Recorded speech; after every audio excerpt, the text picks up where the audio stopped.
Ready start.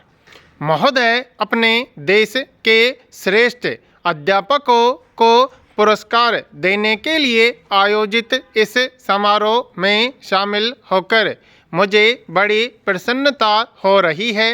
जैसा कि आप सब लोग जानते हैं कि सरकार द्वारा ये पुरस्कार न केवल उन शिक्षकों को सम्मानित करने के लिए दिए जाते हैं जिन्होंने शिक्षण के क्षेत्र में उत्तम कार्य किया है, बल्कि इसके द्वारा सारे शिक्षक समुदाय को ही सम्मानित किया जाता है।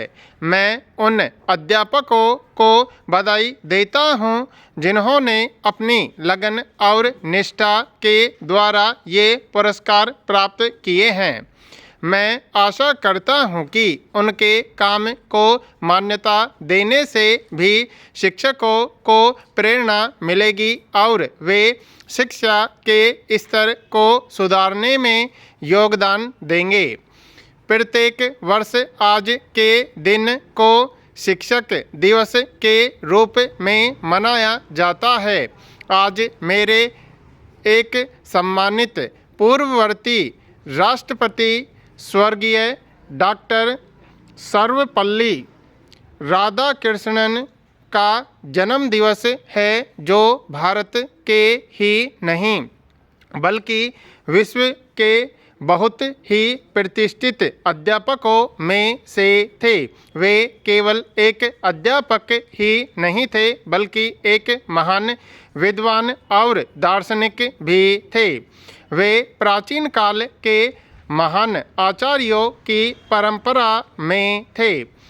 पर्याप्त समय पहले डॉक्टर राधाकृष्णन ने ऐसे ही अवसर पर बोलते हुए कहा था, एक सच्चे अध्यापक के दो गुण होते हैं, बौद्धिक निष्ठा और सार्वभौमिक सहानुभूति।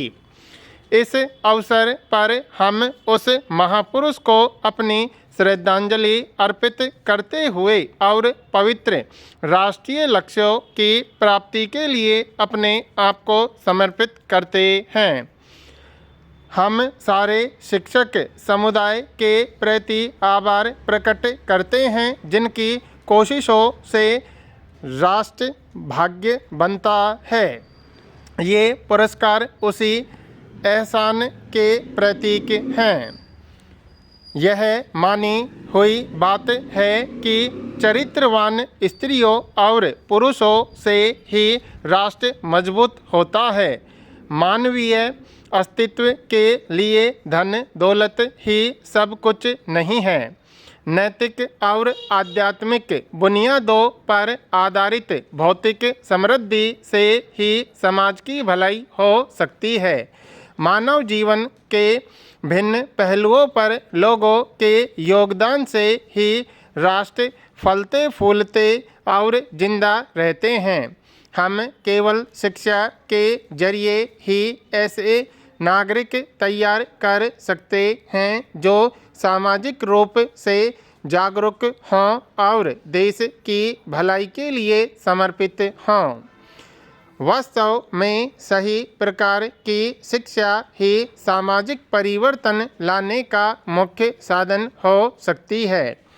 राष्ट्रीय विकास के लिए कार्यकुशलता का प्रशिक्षण देना जरूरी है, परंतु यह तो शिक्षा के उद्देश्य का केवल एक पक्ष है।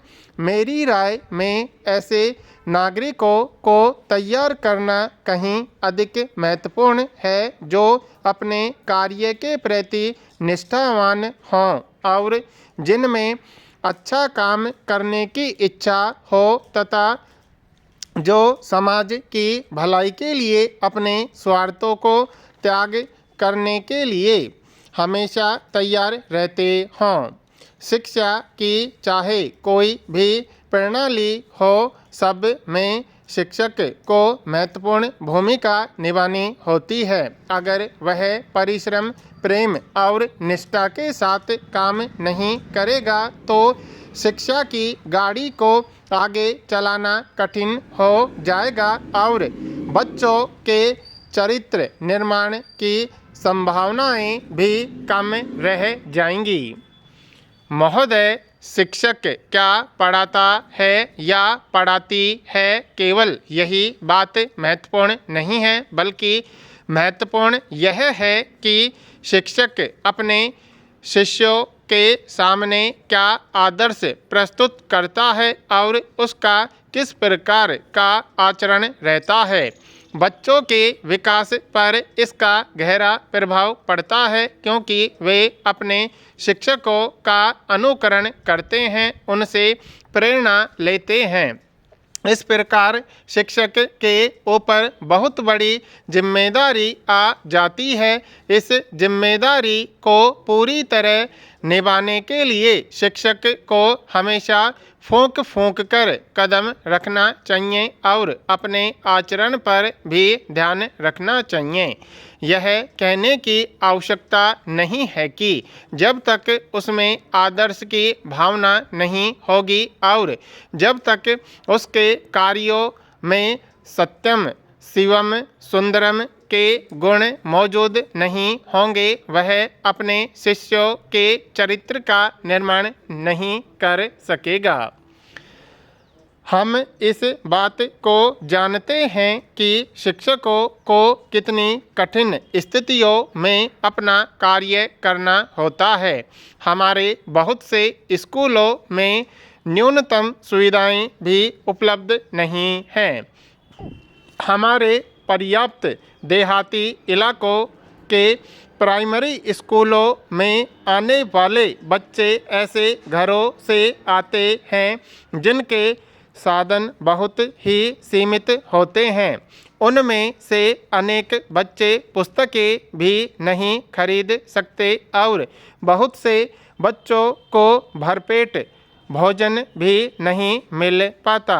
सरकार स्कूलों को इस बात की सुविधा दे रही है कि बच्चों को स्कूलों में अपना नाम लिखवाने के लिए प्रेरित किया जा सके, परंतु केवल नाम ही लिखवाना काफ़ी नहीं है।